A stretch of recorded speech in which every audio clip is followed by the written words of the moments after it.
establishment of clinic from that particular board. Apart from that, you have to have a pollution board certificates, which is another important factor. And with respect to your area, there are various Supreme Court guidelines. If the area is above of that, then you have to take up fire safeties also. Apart from that, you have to have your if it is on the lease, the land is on the office or the premises on the lease, then the lease agreement should be at least for the minimum 5 years, because the maximum license period for one go is for 5 years. And all the doctors must have at least minimum 100 embryo pickups and transfers. This is the bare minimum requirement. In short, I listed. Otherwise, all the equipments and everything are in the Act. We can also guide them that what all equipments must be taken if any specific query is there. Next slide, please. So, as you know, that it also involves your ultrasound machines, and therefore PCP-NDT comes into picture. So that certificate is required. It is very important before we apply for IVF for the ART level 2 or level 1. The very first work is to acquire PCP-NDT after the formulation of that company in the form of partnership deed or the private limited. Thereafter, we take the licenses for pre-genetic testing also. That is also a very important part. And there is a qualification criteria for other technical staff and non-technical staff. There is a list for that. And you must keep all the invoices of the machines and everything with proper AMC contract, because that is going to be checked in your surprise inspection post issuance of license. We basically, this involves a lot of laws, lot of acts and rules into picture. So we basically, with respect to the type of the organization, we draft standard operating procedure, whereas the standard operating procedure is different for the limited company than private limited company than a proprietor or partnership company. Based on that requirement, we prepare the right SOP to be functional into that side, and it also depends upon what kind of patients you are handling. If you are handling international patients, then your SOP is quite different as compared to the domestic patients. So similarly, if you are handling an international patient, then exit visa and FRO come into picture, so compliances will be all the standard operating procedure take care of that part while we draft to them.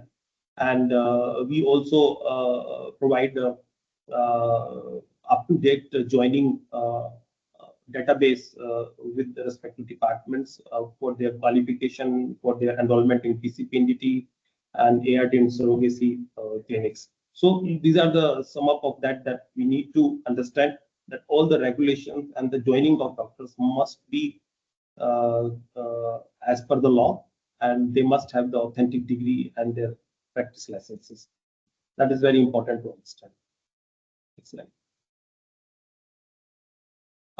So now various boards, national boards, and various other boards have suggested many registers, many clinics. So therefore, some of the registers which they recommend at the reception these are the lists, like patient registration, admission, and there are a lot of registers are required, which are different for domestics. They are different for staff. It is different, and for foreign national, this register is different. So you have to maintain the database of each and every one separately. Then, of course, for your OPD rooms, you have a list of registers to maintain. They are also mentioned in the Act, but you have to maintain them, and you have to provide the database quarterly to your state board. Similarly, we have administration related registers also, that who are joining, who are what stock you have, what equipments you have. So that is also important, and there also it comes about grievances related registers also in picture. Next slide, please. Next slide, please. If you have the pharmacy, then of course you have to have your pharmacy license in place, the narcotic registers. You have to have the temperature lock, of the fridge and everything. And these are very important, vital to preserve the medicines. Next slide, please. Then there are certain registers are there for which are specifically for ART clinics, and they are a bit different for ART banks. But these are the list of registers, including stock registers, which includes buying of your embryology lab and your OT consumables and everything. They should be maintained and must be checked with respect to their expiries and everything. Next slide, please. Similarly, for your andrology sections, you required all such list of registers you can see.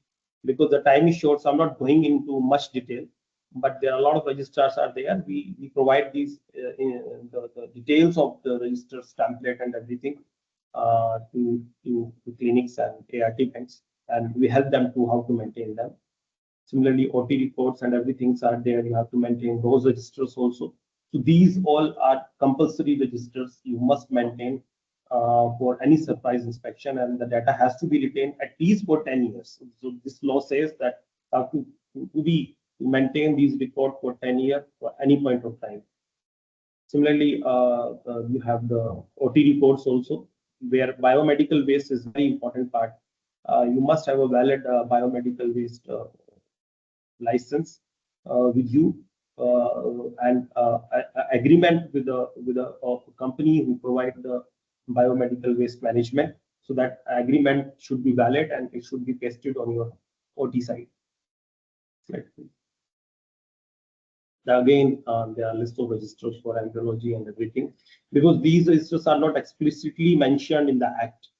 So that is happened. This is your embryology lab and your quality monitoring, temperature, humidity, because they have a certain class levels as prescribed by CDSO to maintain that class cleanness and temperature and humidity while you are performing embryology, running your embryology lab. Similarly, there are certain forms for semen donors and site donors. These are issues. These are critical issues because many ART banks take these things very lightly, and they fill the form very lightly, because every document, whatever you are filling right now, they are associated with the affidavit with that. Affidavit is a legal binding. Whatever ART bank is providing any database to ART clinic with respect to any affidavit shown by the patient, shown by the donor or by the ART bank, then it is a legal binding. Tomorrow, if anything goes wrong about overstimulation or due to any reason on the donor side, then everything comes into picture and things become very difficult to handle at the legal side. So please make sure that all your affidavits and the data which is inside the affidavit. Many times we do surprise audits in clinics, and we find that the staff is unable to see the age barrier.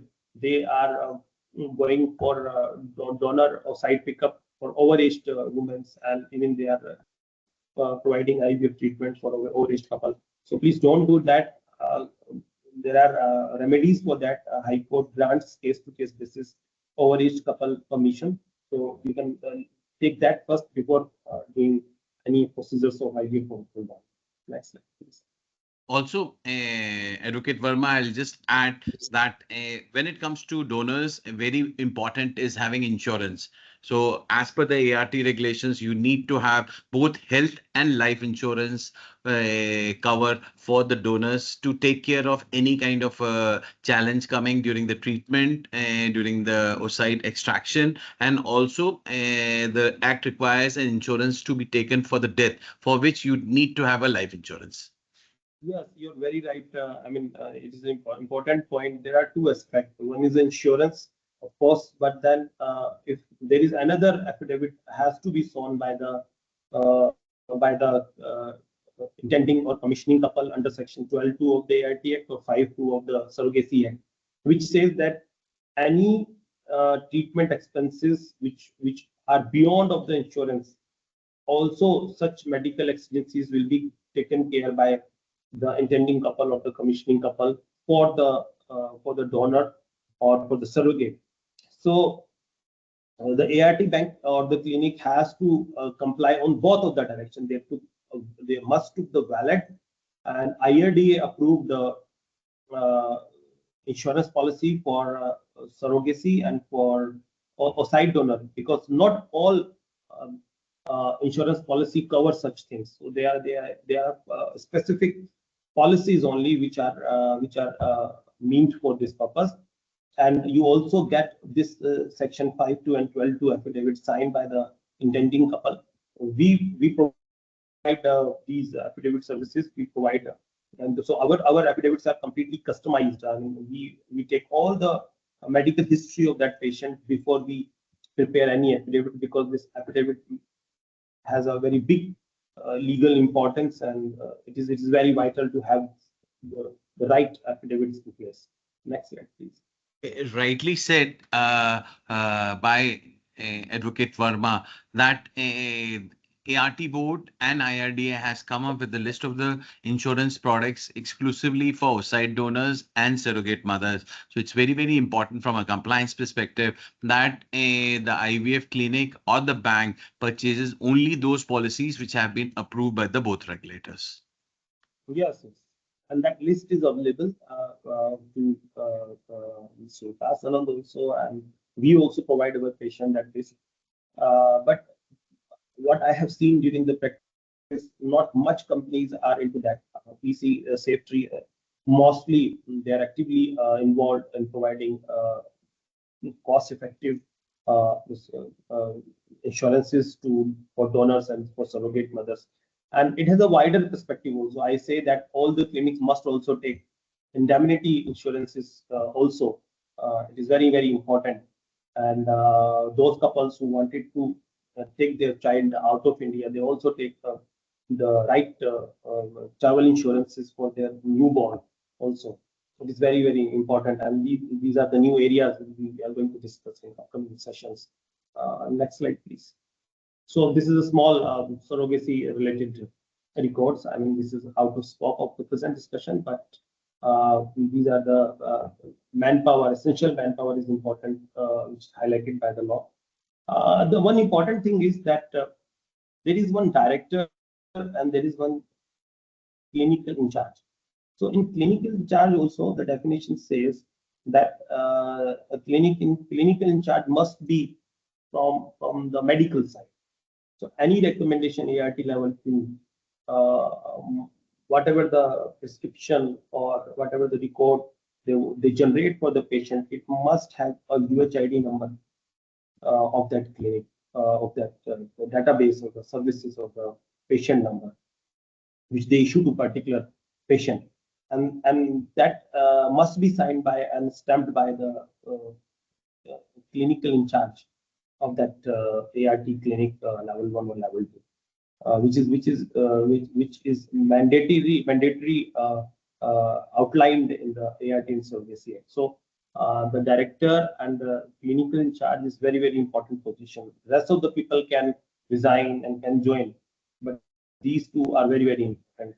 I have seen that a lot of clinics don't have even counselor, but counselor is very important position to create a shield between the doctor and to the patient, because counselor is treated as a neutral one who talks on all the areas, on the gray areas, which doctor not like to have a interaction directly with the patient on those subjects, but counselor can talk. So and it's the duty of the counselor to tell all the pros and cons and the legal issues, but not it is not the duty or the liability on the doctor side. So counselor is a very, very important position, and they have listed their qualification criteria for counselor. So we must have counselor to provide a legal safeguard to our doctors and clinicians who are seen out here. Next slide, please.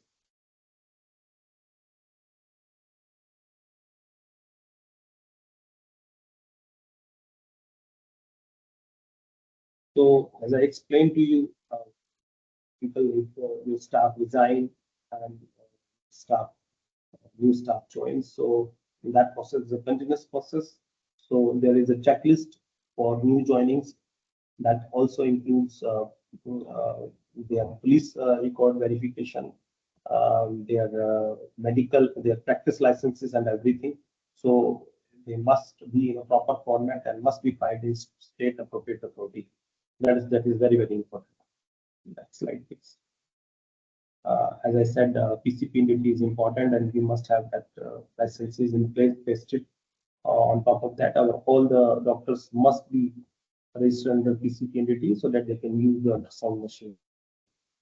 And so next slide, please. So it is again very important. All the staff must have their ID card hanged in their neck, because no outside affair is allowed.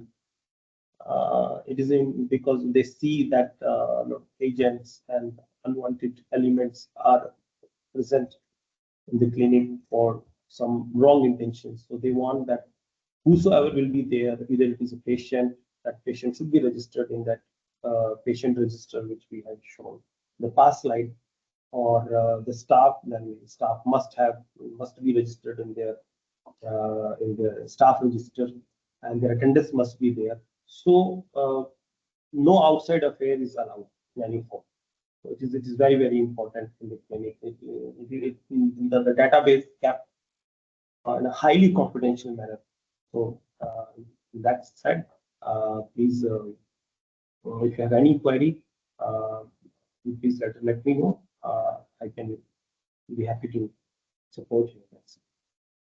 Thank you. Thank you so much, Advocate Verma. Uh, uh, we can open the floor for some questions now.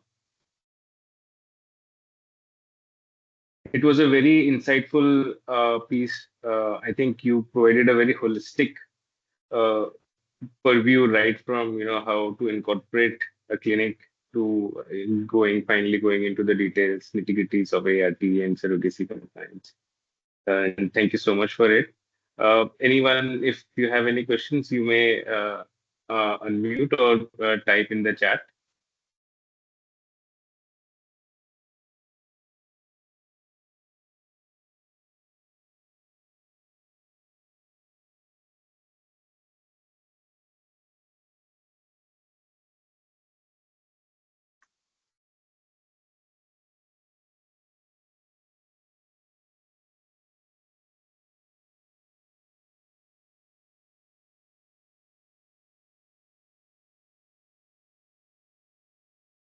I think we have Shivankan who's having a query. So we just raising hands.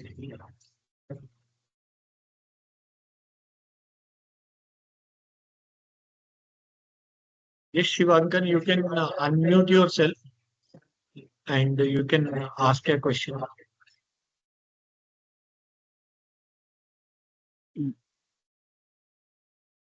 Go ahead, Shivankan.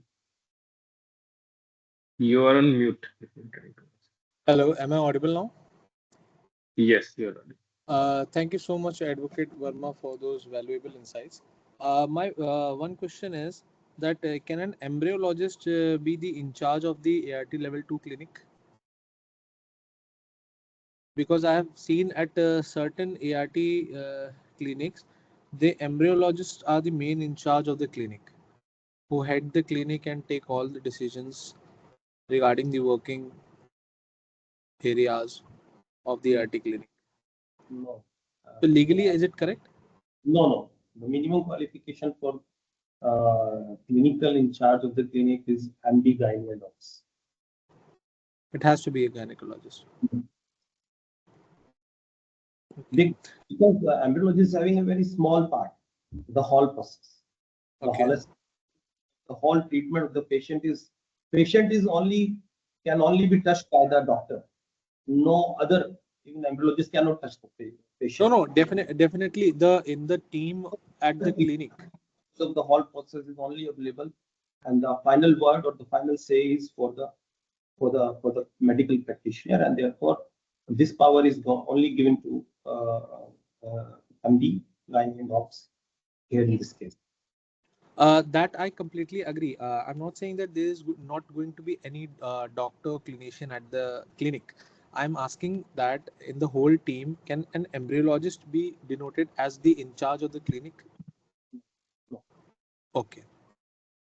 It is a very because every advice and every prescription must have the stamp of the in charge of the clinic. Okay. So it is a very heavy duty and heavy responsibilities on the in charge of the clinic. For embryologists, is a very small one. Very small. Thank you, Shivankar. Advocate Vikas, we have a question in the chat. Akash is asking that can a UP resident apply for surrogacy in Delhi?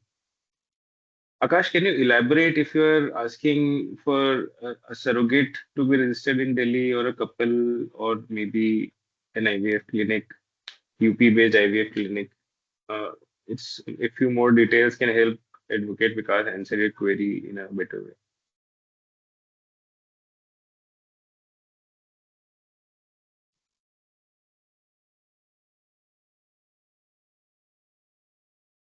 Otherwise, Advocate Verma, in general, what are the laws of cross state? See, there is no physical boundary for any patient to take treatment in any state. Even those who are OCI and residing out are also allowed to have to take treatment for IVF surrogacy in India. So the jurisdiction of this ART and the Surrogacy Act is basically regulating clinics for their treatment. So they can take treatment from any of the clinics in any state. So that is completely, the medical treatment cannot be barred. It is a fundamental right for every patient to have their medical treatment anywhere in the world. But it has to be, the clinic are being regulated by this law, not the patient as such. So well and treatment. So that I was think very Shivankar useful. has another question. Go ahead, Shivankar.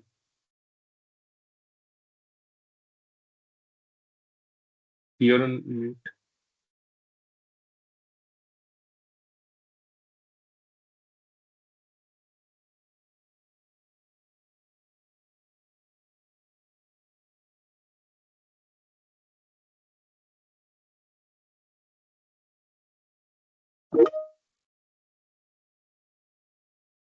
Shivankan, you can unmute yourself.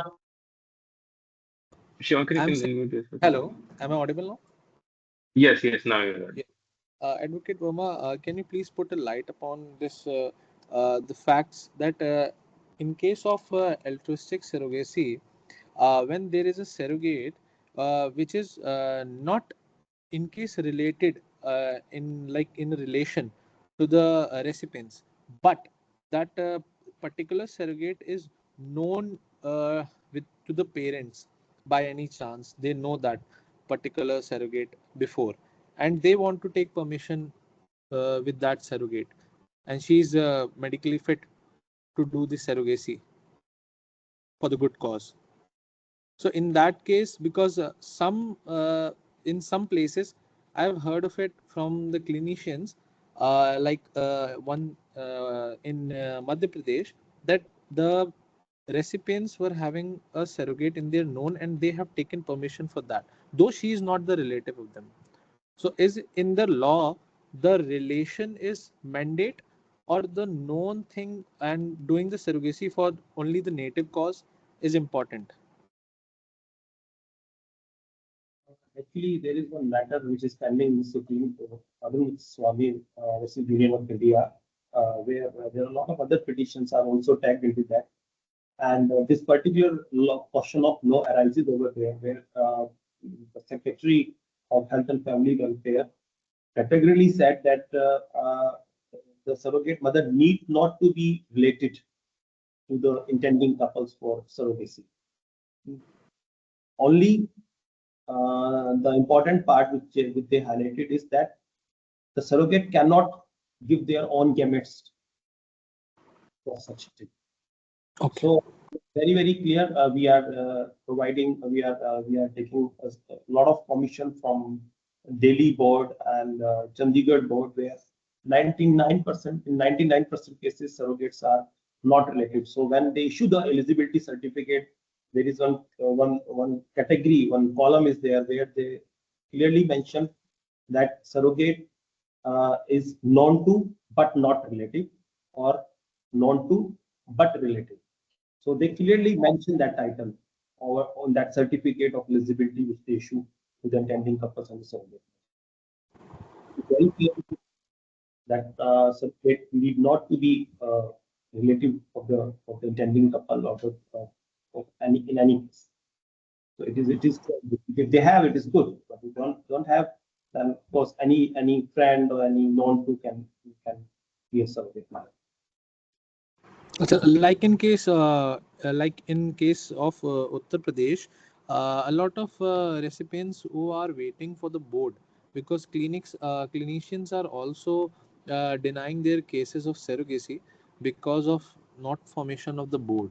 So those recipients, should they move to other states for doing the surrogacy, or should they wait till the board is formed? Because some people are also suggesting that they can take the CMO also has the authority to give the permission in certain cases when the board is not formed.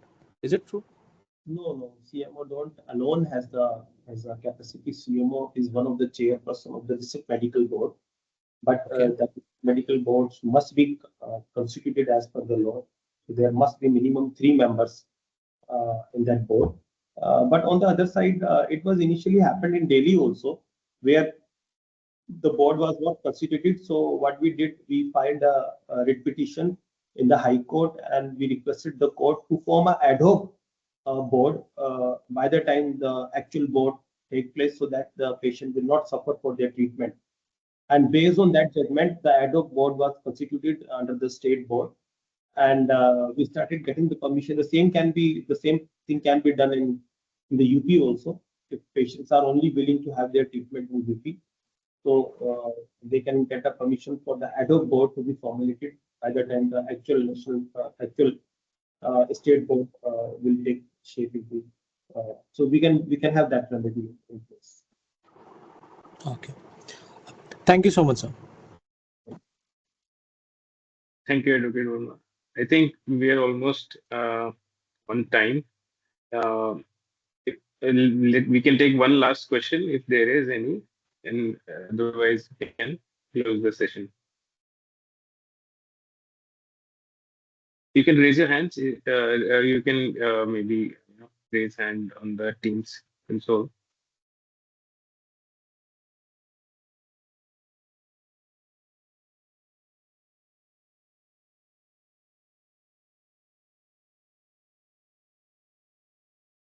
Okay, I believe there are no further questions. With this, Vikas, would you like to give a vote of thanks to Advocate Verma?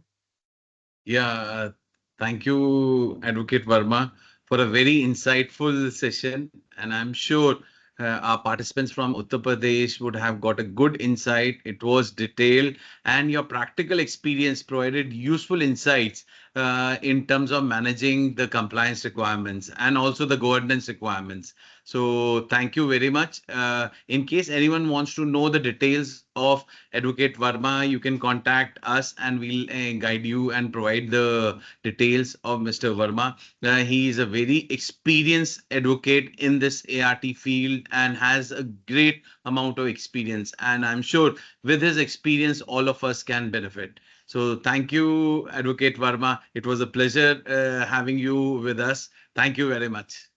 Thank you, sir. Thank you for providing this nice platform. Thank you very much. Thank you, and to the participants joining us on this very important session, demystifying the compliance for ART regulations. Thank you, everyone, and have a safe evening. Bye-bye. Yeah, thank you so much. Bye-bye.